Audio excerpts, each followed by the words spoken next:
कालावधीमध्ये तांबडीच्या परिसरामध्ये अत्यंत निंदनीय निषेधार्थ अशी घटना घडली होती आणि ती घटना घडल्यानंतर जिल्ह्याचे पोलीस अधीक्षक असतील त्यांच्या नियंत्रणाखाली एक स्वतंत्र त्या सर्व प्रकरणाच्या चौकशीसाठी आपण एक वरिष्ठ पोलीस अधिकाऱ्यांची टीम नेमली होती। त्यातून त्या प्रकरणामध्ये त्या बलात्काराच्या प्रकरणामध्ये आणि हत्येच्या प्रकरणामध्ये जे काही गुन्हेगार आहेत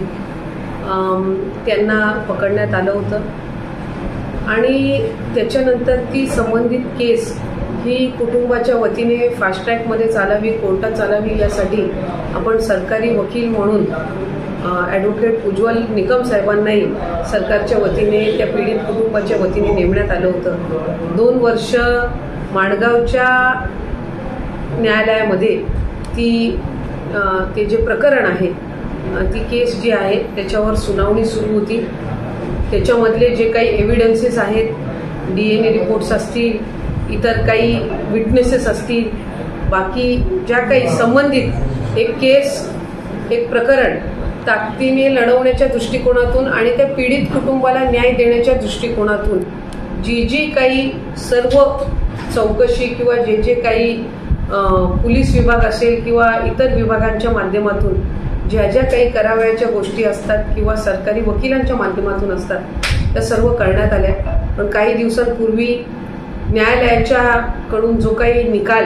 हा त्या प्रकरणी देण्यात आला तो अत्यंत अन्यायकारक आहे, दुर्दैवी आहे आणि खरं तर कोर्टातला तो विषय असल्यामुळे, न्यायालयीन बाब असल्यामुळे त्याच्यावर अधिक काही भाष्य करणं हे जरीही आम्हाला म्हणजे त्याच्यावर काही मर्यादा जरी असल्या तरीही तो जो निकाल आलेला आहे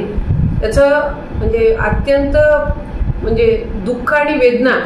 ह्या झालेल्या आहेत। कारण साधारणपणे त्या प्रकरणामध्ये ज्या वेळेला कोर्टाची तारीख असायची त्यावेळेला सरकारी वकील तिथं येणं, पोलीस विभागाचे तत्कालीन जे अधिकारी आहेत ज्यांनी चौकशी केली होती किंवा वर्तमानमध्ये चालूमध्ये जे काही पोलीस अधिकारी आहेत त्यांना त्या वेळेला तिथं कोर्टाच्या त्या संबंध तारीख असेल त्यावेळेला हजर राहून जे काही आपल्याकडे पुरावे आहेत ते सादर करणं, सरकारी वकील म्हणून ॲडव्होकेट उज्ज्वल निकम साहेबांनी सुद्धा एक ताकदीने तिथं बाजू पीडित कुटुंबाच्या इथून मांडली। कारण न्याय त्या कुटुंबाला देणं ही आमच्या सगळ्यांचीच जबाबदारी म्हणून ते करण्यात आलं आणि जो काही निर्णय आलेला आहे, जो काही निकाल आलेला आहे त्याची जजमेंट सुद्धा रिटर्न कॉपी आम्हाला दुसऱ्या दिवशी प्राप्त झाली आणि अतिशय अन्यायकारक आहे। त्या कुटुंबासोबत आम्ही सर्वच जण अतिशय ताकदीने त्यांच्या घरातल्यांसारखेच आम्ही कुटुंबासारखेच उभे आहोत। मी त्यानंतर राज्याचे मुख्यमंत्री देवेंद्र फडणवीस साहेबांनाही त्या संदर्भातलं पत्रव्यवहार आम्ही केलेला आहे। आज ते सिंधुदुर्गच्या दौऱ्यावर आहेत, त्याच्यामुळे आजही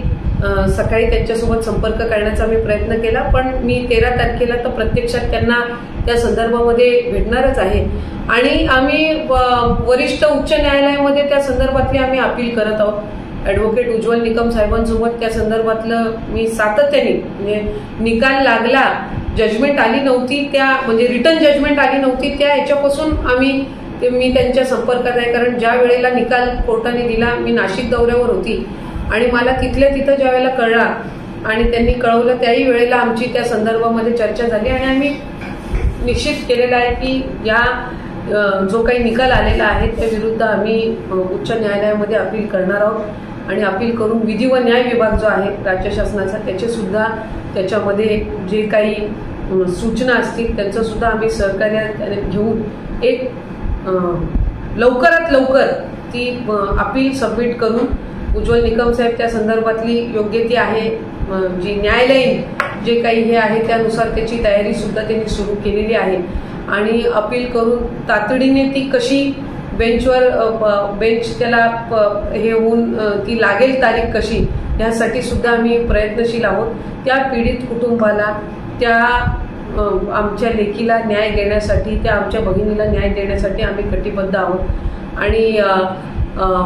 खरं तर आम्हाला सगळ्यांना गेल्या 4-5 दिवसापासून निकाल लागल्यापासून एक अस्वस्थता त्या संदर्भातली आहे। कारण आम्ही सगळ्यांनी म्हणजे न्यायालयीन बाब आहे आणि आम्ही खरं आस लावून बसलो होतो की त्या आरोपींना एकतर कठोर शिक्षा होईल आणि त्याचबरोबर त्या पीडित कुटुंबाला सुद्धा न्याय मिळेल. कारण 1.5-2 वर्षापासून कोर्टामध्ये ती केस सुरू होती. त्यामुळे त्या जो काही निकाल आलेला आहे तो जी जी काही कोर्टाच्या रूल्स आणि रेग्युलेशननुसार जी काही त्या संदर्भातली तगडी अपील आहे ती आम्ही करणार आहोत आणि लवकरात लवकर ती तारीख सुद्धा लावून घेण्याच्या दृष्टिकोनातून विधी व न्याय विभाग असेल, EG असतील, संबंधित असतील आणि आम्ही मुख्यमंत्री महोदयांना सुद्धा त्या संदर्भातली आमची विनंती राहणार आहे की त्यांनी सुद्धा या प्रकरणामध्ये विशेष लक्ष घालून आमच्या या पीडित कुटुंबाला न्याय देण्यासाठी जे काही पाठबळ आहे ते आम्हाला विभागाच्या माध्यमातून द्यावं. टाइम्स डिजिटलला लाईक करा, शेअर करा, सबस्क्राईब करा आणि बेल आयकॉन दाबायला विसरू नका.